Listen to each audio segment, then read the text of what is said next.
आपादमौलिपर्यन्तं गुरूणाम् आकृतिं स्मरेत् तेन विघ्नाः प्रणश्यन्ति सिद्ध्यन्ति च मनोरथाः। श्रीगुरुभ्यो नमः। लक्ष्मीपदे पदाम्बोजयुगं नत्वा गुरोरपि प्रमाणचन्द्रिकां कुर्मो ಬಾಲಾನಾಂ ಬೋಧಸಿದ್ಧಯೇ. ನಿನ್ನೆ ನೋಡಿದಂತೆ ಅನುಮಾನದಲ್ಲಿ ದೋಷಗಳು ವಿರೋಧ ಮತ್ತು ಅಸಂಗತಿ ಅಂತ. ಆ ವಿರೋಧದಲ್ಲಿ ಪ್ರತಿಜ್ಞಾ ವಿರೋಧ, ಹೇತು ವಿರೋಧ, ದೃಷ್ಟಾಂತ ವಿರೋಧ ಅಂತ 3 ಭೇದ. ಪ್ರತಿಜ್ಞಾ ವಿರೋಧದಲ್ಲಿ ಪ್ರಮಾಣ ವಿರೋಧ, ಸ್ವವಚನ ವಿರೋಧ ಅಂತ 2 ಪ್ರಭೇದ. ಮತ್ತು ಪ್ರಮಾಣ ವಿರೋಧದಲ್ಲಿ ಪ್ರಬಲ ಪ್ರಮಾಣ ವಿರೋಧ, ಸಮಬಲ ಪ್ರಮಾಣ ವಿರೋಧ ಹಾಗೆ ಅಂತ ನೋಡಿದ್ದೀವಿ. ಇದಾದ ಮೇಲೆ ನಾವು ಪ್ರಬಲ ಪ್ರಮಾಣ ವಿರೋಧದಲ್ಲಿ ಅದಕ್ಕೊಂದು ಉದಾಹರಣೆ, ವಿಮತಂ ಮಿಥ್ಯಾ ದೃಶ್ಯತ್ವ ಯದೃಶ್ಯಂ ತನ್ಮಿಥ್ಯಾ ಯಥಾ ಶುಕ್ತಿರಜತಂ ಅಂತ ಅನುಮಾನ. ಈ ಅನುಮಾನದಿಂದ ಏನು ಸಾಧನೆ ಮಾಡಿದಂತೆ ಆಯಿತು? ಜಗತ್ತು ಮಿಥ್ಯಾ. ಯಾಕೆ? ಕಾಣಿಸ್ತಾ ಇರುವುದರಿಂದ. ವ್ಯಾಪ್ತಿ ಏನು? ಯದೃಶ್ಯಂ ತನ್ಮಿಥ್ಯಾ, ಯಾವುದು ಕಾಣಿಸ್ತಾ ಇದೆಯೋ ಅದು ಸುಳ್ಳು ಹಾಗೆ ಅಂತ. ಯಥಾ ಶುಕ್ತಿರಜತಂ, ಹೇಗೆ ಕಪ್ಪೆ ಚಿಪ್ಪಿನಲ್ಲಿ ನಾವು ಬೆಳ್ಳಿಯನ್ನ ಕಂಡೇವೋ ಅದೇ ತರ. ವಾಸ್ತವಿಕವಾಗಿ ಬೆಳ್ಳಿ ಇಲ್ಲ, ಆದರೆ ನಮ್ಮ ಅಜ್ಞಾನದಿಂದ ನಾವು ಬೆಳ್ಳಿ ಇದ್ದಂಗೆ ನಾವು ನೋಡ್ತಾ ಇದ್ದೀವಿ. ಹೇಗೋ ಅದೇ ತರ ಈ ಜಗತ್ತು ವಾಸ್ತವಿಕವಾಗಿ ಇರೋದು ಬ್ರಹ್ಮ, ಆದರೆ ನಮಗೆ ಕಾಣಿಸ್ತಾ ಇರೋದು ಜೀವ ಜಡ ಇದ್ದಾಗೆ ಹಾಗೆ ಅಂತ. ಹೇಗೆ ಕಪ್ಪೆ ಚಿಪ್ಪಿನಲ್ಲಿ ಬೆಳ್ಳಿ ಕಾಣಿಸ್ತದೋ ಅದೇ ತರ ಈ ಜೀವ ಜಡರು ಕಾಣಿಸ್ತಾ ಇದ್ದಾರೆ ಹಾಗೆ ಅಂತ. ಅದರಿಂದ ಕಾಣೋದೆಲ್ಲ ಸುಳ್ಳು, ಇದು ವಾಸ್ತವಿಕ ಅಲ್ಲ ಹಾಗೆ ಅಂತ ಅನುಮಾನದಿಂದ ಪ್ರೂವ್ ಆಗ್ತದೆ. ಹೌದು ಅಂತ ಅನಿಸ್ತದೆ. ಈ ಅನುಮಾನ ನೋಡಿದರೆ, ಇವ್ರು ಕೊಟ್ಟ ದೃಷ್ಟಾಂತ, ಇವ್ರು ಹೇಳುವ ವ್ಯಾಪ್ತಿ ಎಲ್ಲ ನೋಡಿದರೆ ಸರಿ ಅಂತ ಅನಿಸ್ತದೆ. ಆದರೆ ಇದಕ್ಕೆ ಇದು ಪ್ರಬಲ ಪ್ರಮಾಣ ವಿರೋಧ ಉಂಟು ಮಾಡತಕ್ಕ ಒಂದು ಅನುಮಾನ ಇದು ಹಾಗೆ ಅಂತ, ಇರತಕ್ಕ ಅನುಮಾನ ದೋಷ ಇದೆ ಅಂತ ಒಟ್ಟು. ಅದು ಏನದು ದೋಷ ಅಂದ್ರೆ ಅದನ್ನ ಹೇಳ್ತಾ ಇದ್ದಾರೆ. ಅತ್ರ ಸಂಘಟ ಇತ್ಯಾದಿ ಪ್ರತ್ಯಕ್ಷೇನ. ಅಂದ್ರೆ ಘಟ ಇರೋದು ಕಾಣಿಸ್ತಾ ಇದೆ ನಮಗೆಲ್ಲವೇ, ಘಟ ಇರೋದು ಕಾಣಿಸ್ತಾ ಇದೆ. ಅದಕ್ಕೆ ಹೇಳ್ತಾ ಇದ್ದಾರೆ ನೋಡಿ, ವಿಮತಂ ಸತ್ಯಂ ಅಂದ್ರೆ ವಿವಾದಾಸ್ಪದವಾದ ಈ ಜಗತ್ತು ಇದು ಸತ್ಯಭೂತವಾಗಿದೆ, ಮಿಥ್ಯಾ ಅಲ್ಲ, ಸತ್ಯ ಹಾಗೆ ಅಂತ. ಯಾಕೆ? ಹೇತು ಕೊಡ್ಬೇಕಲ್ಲ. ಅರ್ಥಕ್ರಿಯಾಕಾರಿತ್ವಾತ್ ಹಾಗೆ ಅಂತ.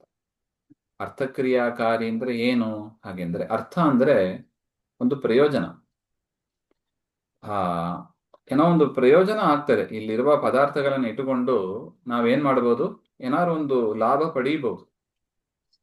ಈಗ ಆ ಬೆಳ್ಳಿ, ಕಪ್ಪೆ ಚಿಪ್ಪಿನಲ್ಲಿ ಇದ್ದ ಬೆಳ್ಳಿಯನ್ನು ನೋಡಿ ನಾವು ಏನಾದ್ರು ಆಭರಣ ಮಾಡ್ಲಿಕ್ಕೆ ಆಗ್ತದಾ? ಇಲ್ಲ. ಅದು ಅರ್ಥಕ್ರಿಯಾಕಾರಿ ಅಲ್ಲ. ಅಂದ್ರೆ we cannot make anything useful out of it. ಅದು ಅರ್ಥಕ್ರಿಯಾಕಾರಿ ಅಲ್ಲ. ಅದು ಸುಮ್ಮನೆ ತೋರ್ಪಡಿಕೆಗೆ ಇರೋದು ಅಷ್ಟೇ. ಅದು ವಾಸ್ತವಿಕವಾಗಿ ಅಲ್ಲಿ ಬೆಳ್ಳಿ ಇಲ್ಲ. ಆದರೆ ಜಗತ್ತು ಹಾಗಿಲ್ಲ. ಈಗ ನೋಡಿ, ಸನ್ ಘಟ ಅಂತ ಇದೆ, ಘಟ ಇದೆ. ಘಟ ಇದ್ರೆ ಏನ್ ಮಾಡ್ಬೋದು? ಅದ್ರಲ್ಲಿ ನೀರು ತುಂಬಿಸ್ಬೋದು, ನೀರು ಸ್ಟೋರ್ ಮಾಡಿ ಇಟ್ಕೋಬಹುದು. ಅರ್ಥಕ್ರಿಯಾಕಾರಿ ಆಗ್ತದೆ. ಅರ್ಥಕ್ರಿಯಾಕಾರಿ ಇದ್ದದ್ದು ಅದು ಸುಳ್ಳಾಗ್ಲಿಕ್ಕಿಲ್ಲ. ಇದು ಶುಕ್ತಿ ರಜತದಂತೆ ಬೆಳ್ಳಿ ಅಲ್ಲ ಇದು. ಅಂದ್ರೆ ಶುಕ್ತಿಯಲ್ಲಿ ಕಾಣುವ ಬೆಳ್ಳಿ ಅಂತೆ ಇಲ್ಲ ಇದು. ಆ ಬೆಳ್ಳಿ ಇಟ್ಕೊಂಡು ನಾವು ಆಭರಣ ಮಾಡ್ಲಿಕ್ಕೆ ಬರೋದಿಲ್ಲ. ಆದ್ರೆ ಇಲ್ಲಿರುವ ಘಟ ಇಟ್ಟುಕೊಂಡು ನೀರು ತುಂಬಿಸ್ಕೊಳ್ಲಿಕ್ಕೆ ಆಗ್ತದೆ, ಅಡಿಗೆ ಮಾಡ್ಲಿಕ್ಕೆ ಆಗ್ತದೆ, ನೀರು ತರ್ಲಿಕ್ಕೆ ಆಗ್ತದೆ. ಅದರಿಂದ ಅರ್ಥಕ್ರಿಯಾಕಾರಿತ್ವ ತುಂಬಾ ಅದು ಹೇತು. ಅಂದ್ರೆ we can make useful things, something useful, ಏನೋ ಪ್ರಯೋಜನ ಉಳ್ಳದ್ದು ಏನಾದ್ರು ಮಾಡಬಹುದು ಹಾಗೆ ಅಂತ. ಅಂತಹ ಒಂದು ಕಾರ್ಯಗಳು ಕಂಡು ಬರ್ತಾ ಇರೋದ್ರಿಂದ ಈ ವಿವಾದಾಸ್ಪದವಾದ ಜಗತ್ತು ಏನಾಗಿದೆ? ಸತ್ಯವೇ ಆಗಿದೆ. ಸಂಪ್ರತಿಪನ್ನವತ್. ಸಂಪ್ರತಿಪನ್ನವತ್ ಅಂದ್ರೆ ನಾವು ಯಾವ್ದನ್ನು ಒಪ್ಕೊಂಡಿದ್ದೀವೋ ಅದನ್ನೇ ಘಟವೇ. ಘಟದಿಂದ ಅದು ಅರ್ಥಕ್ರಿಯಾಕಾರಿ ಅಂತ ಎಲ್ಲರೂ ಒಪ್ಕೊಂಡಿದ್ದಾರೆ. ನಾವು ಒಪ್ಕೋತೀವಿ, ಎಲ್ಲರೂ ಕಾಮನ್ ಎಕ್ಸಾಂಪಲ್ ಅದು. ಘಟದಲ್ಲಿ ನೀರು ಇಟ್ಕೊಳ್ಳೋದು, ಘಟದಿಂದ ನೀರು ತರೋದು, ಎಲ್ಲರೂ ಮಾಡೋದೇ ಇದು. ಅದರಿಂದ ಅರ್ಥಕ್ರಿಯಾಕಾರಿ ಎಂಬುದನ್ನ ನಾವು ಒಪ್ತೀವಿ, ಆ ಅನುಮಾನ ಹೇಳಿದವರು ಒಪ್ತಾರೆ, ಎಲ್ಲರೂ ಒಪ್ಪೋ ವಿಚಾರ ಅದು. ಸಂಪ್ರತಿಪನ್ನವತ್ ಹಾಗೆಂತ ಅರ್ಥ. ಇತ್ಯಾದಿ ಅನುಮಾನೇನ, ಇದೇ ರೀತಿಯಾದ ಅನುಮಾನಗಳಿಂದ ನೋಡಿ, ಪ್ರಬಲ ಪ್ರಮಾಣ ವಿರೋಧ ಅಂದ್ರೆ ಇದು. ನೀವು ಹೇಳುವ ಅನುಮಾನ ವಿಮತಂ ಮಿಥ್ಯಾ ದೃಶ್ಯತ್ವ ತುಂಬ ಅನುಮಾನಕ್ಕೆ ನೋಡಿ ವಿರೋಧ ಬಂತು. ಪ್ರಬಲ ಪ್ರಮಾಣ ವಿರೋಧ, ಮತ್ತೊಂದು ಅನುಮಾನದ ವಿರೋಧ ಬಂತು. ಒಂದು. ಎರಡನೇದು ವಿಶ್ವಂ ಸತ್ಯಂ ಇತ್ಯಾದಿ ಆಗಮೇನ ಚ, ವೇದದಲ್ಲಿ ಹೇಳ್ತಾ ಇದ್ದಾರೆ ಏನು, ಜಗತ್ತು ಸತ್ಯ, ವಿಶ್ವಂ ಸತ್ಯಂ. ಹಾ, ಸೊ ಜಗತ್ತು ಸತ್ಯ ಅಂತ ವೇದ ಹೇಳ್ತಾ ಇರುವಾಗ ಅದನ್ನ ಮೀರಿ ವಿಮತಂ ಮಿಥ್ಯಾ ದೃಶ್ಯತ್ವಾತ್ ಅಂತ ಅನುಮಾನ ಹೇಳಿದರೆ ಆ ಅನುಮಾನಕ್ಕೆ ದೋಷ ಬರುತ್ತದೆ. ಏನು, ಪ್ರಬಲ ಪ್ರಮಾಣ ವಿರೋಧ ಅಂತ ದೋಷ. ಒಂದು ಅನುಮಾನದ ದೋಷ ಬಂತು, ವೇದಗಳ ದೋಷ ಬರುತ್ತದೆ. ಇದು ಎರಡನೇದಾಯ್ತು. ಸಂಘಟ ಅಂದ್ರೆ ಈ ಘಟ ಸತ್ಯ ಎಂಬುದು ಪ್ರತ್ಯಕ್ಷ ಇತ್ಯಾದಿ ಪ್ರತ್ಯಕ್ಷೇನ, ಹಾಗೆ ಅಂತ ನೋಡಿ. ಅದನ್ನೇ ಮೊದಲನೇದು. ಪ್ರತ್ಯಕ್ಷದಿಂದಲೂ, ಯಾಕೆ ಘಟ ಕಾಣಿಸ್ತಾ ಇದೆ, ಘಟನ ಮುಟ್ಲಿಕ್ಕೆ ಆಗ್ತದೆ. ಘಟ ಮಾಡಿದವರು ಇದ್ದಾರೆ, ಆ ಮಣ್ಣೆ ಮಡಿಕೆ ಆದದ್ದು ಕಾಣಿಸ್ತಾ ಇದೆ, ಎಲ್ಲ ನಾವು ನೋಡ್ತಾ ಇದ್ದೀವಿ. ಹಾಗಿರುವಾಗ ಪ್ರತ್ಯಕ್ಷ ಸಿದ್ಧವಾದ ಈ ಘಟವನ್ನ ಸುಳ್ಳು ಅಂತ ಹೆಂಗೆ ಹೇಳಲಿಕ್ಕೆ ಆಗ್ತದೆ? ಅದರಿಂದ ಪ್ರತ್ಯಕ್ಷದ ವಿರೋಧ ಬಂತು, ಅನುಮಾನದ ವಿರೋಧ ಬಂತು, ಆಗಮದ ವಿರೋಧವು ಬಂತು. ಹಾಗೆಂತ ಜಗತಃ ಸತ್ಯತ್ವ ಅವಧಾರಣಾತ್ ಪ್ರಬಲ ಪ್ರಮಾಣ ವಿರೋಧ ದ್ರಷ್ಟವ್ಯ, ಹಾಗೆ. ಅದರಿಂದ ಪ್ರಬಲ ಪ್ರಮಾಣ ವಿರೋಧ ಬಂತು. ಸ್ಪಷ್ಟ ಆಯ್ತಾ ಇದು? ಅರ್ಥ ಆಯ್ತು ಗುರುಗಳೇ. ಇಲ್ಲಿ ಪ್ರಬಲ ಎಂಬುದು ಒಂದು ನಾರ್ಮಲ್ ನಮ್ಮ ಬೆಲ್ಸ್ ಶಬ್ದವಾ ಗುರುಗಳೇ? ನಾರ್ಮಲೈಸ್ ಮಾಡೋದು. ಪ್ರಬಲ ಅಂದ್ರೆ ಪವರ್ಫುಲ್ ಅಂತ, ಪವರ್ಫುಲ್ ಪ್ರಮಾಣ ವಿರೋಧ ಆ ಅರ್ಥದಲ್ಲಿ. ಎಲ್ಲ ಸಲ ನಮ್ whatever we are seeing is ಅರ್ಥ ಪ್ರಮಾಣ, ಅರ್ಥಕ್ರಿಯಾಕಾರಿತ್ವ. ಅರ್ಥಕ್ರಿಯಾಕಾರಿ ಅಂದ್ರೆ ಏನು?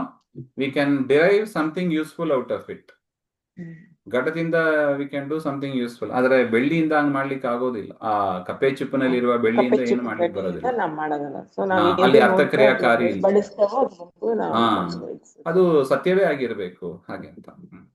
ಇಲ್ಲದೇ ಇದ್ದದನ್ನು ನಾವು ಅರ್ಥಕ್ರಿಯಾಕಾರಿತ್ವ ಹೇಗೆ ಬರುತ್ತದೆ? ಅದು ಬರೋದಿಲ್ಲ. ಅದರಿಂದ ಘಟ ಸತ್ಯ. ನೋಡಿ, ಘಟಕ್ಕೂ ಬೆಳ್ಳಿಗೂ ಅಂದ್ರೆ ಶುಕ್ತಿಯಲ್ಲಿ ಕಾಣತಕ್ಕ ಬೆಳ್ಳಿಗೂ ವ್ಯತ್ಯಾಸ ಇದೆ. ಇನ್ನೊಂದು ಪಟ, ವಸ್ತ್ರ ತಗೊಳ್ಳೋಣ. ವಸ್ತ್ರದಿಂದ ನಾವು ಬಟ್ಟೆ ಹಾಕೋತೀವಿ, ಅರ್ಥಕ್ರಿಯಾಕಾರಿತ್ವ ಇದೆ ನೋಡಿ. ಅಲ್ಲೂ ಕೂಡ ಬಟ್ಟೆ ಸುಳ್ಳು ಅಂತ ಹೇಳಕ್ ಆಗ್ತದ? ಹೇಳಿಕ್ ಆಗೋದಿಲ್ಲ. ಅದರಿಂದ ಯಾವ್ಯಾವ್ದು ಕಾಣಿಸ್ತದೋ ಅದೆಲ್ಲ ಸುಳ್ಳು, ಆ ವ್ಯಾಪ್ತಿನೇ ಇಲ್ಲ ಅಂತಾರೆ. ಆ ವ್ಯಾಪ್ತಿಗೆ ಏನ್ ಬಂತು? ಪ್ರಬಲ ಪ್ರಮಾಣ ವಿರೋಧ ಬಂತು. ಇನ್ನು ಸಮಬಲ ಪ್ರಮಾಣ ವಿರೋಧಸ್ಯ ಉದಾಹರಣ ಅಂತ ಎರಡನೇದು ಎಕ್ಸಾಂಪಲ್. ವಿಮತಂ ಮಿಥ್ಯಾ ದೃಶ್ಯತ್ವಾತ್ ಶುಕ್ತಿರಜತವತ್ ವಿಮತಂ ಸತ್ಯಂ ಪ್ರಾಮಾಣಿಕತ್ವಾತ್ ಆತ್ಮವತ್ ಇತಿ. ಅದೇ ಉದಾಹರಣೆ ತಗೋತಾರೆ. ಆದ್ರೆ ಇಲ್ಲಿ ಸಮಬಲ ಪ್ರಮಾಣ ಕೊಡೋದಕ್ಕೆ ಇನ್ನೊಂದು ಪ್ರಮಾಣವನ್ನು ಕೊಡ್ತಾ ಇದ್ದಾರೆ ಅಷ್ಟೇ. ನೋಡಿ, ನೀವು ಅನುಮಾನದಿಂದ ಒಂದು ವಿಷಯವನ್ನು ಹೇಳಿದ್ರೆ ನಾವು ಇನ್ನೊಂದು ಅನುಮಾನದಿಂದ ಅದು ಇಲ್ಲ ಅಂತ ಹೇಳ್ತೀವಿ. ಆಗ ಏನ್ ಬಂತು? ಒಂದು ಅನುಮಾನ ಇದೆ ಅಂತ ಹೇಳ್ತದೆ, ಒಂದು ಅನುಮಾನ ಮಿಥ್ಯಾ ಅಂತ ಹೇಳ್ತದೆ, ಇನ್ನೊಂದು ಅನುಮಾನ ಸತ್ಯ ಅಂತ ಹೇಳ್ತದೆ. ಆಗ ಏನ್ ಬಂತು? ಕೇವಲ ಅನುಮಾನದಿಂದ ಮಾತ್ರ ಹೇಳಿದ್ರೆ ಅದು ಸಮಬಲ ಪ್ರಮಾಣ.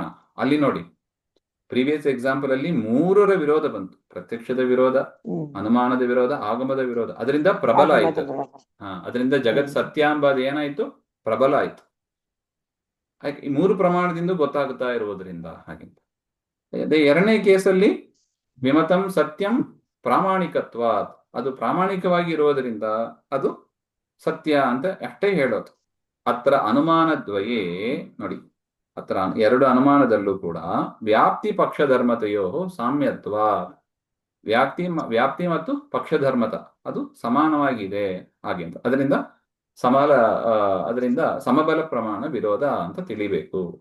ವಿಶ್ವಂ ವಿಮತಂ ಸತ್ಯಂ ಅಂತ ಹೇಳ್ತಾರೆ, ವಿಮತಂ ಮಿಥ್ಯಾ ಅಂತ ಹೇಳ್ತಾರೆ. ನೋಡಿ, ವಿಮತಂ ಅದು ಕಾಮನ್ ಆಯ್ತು.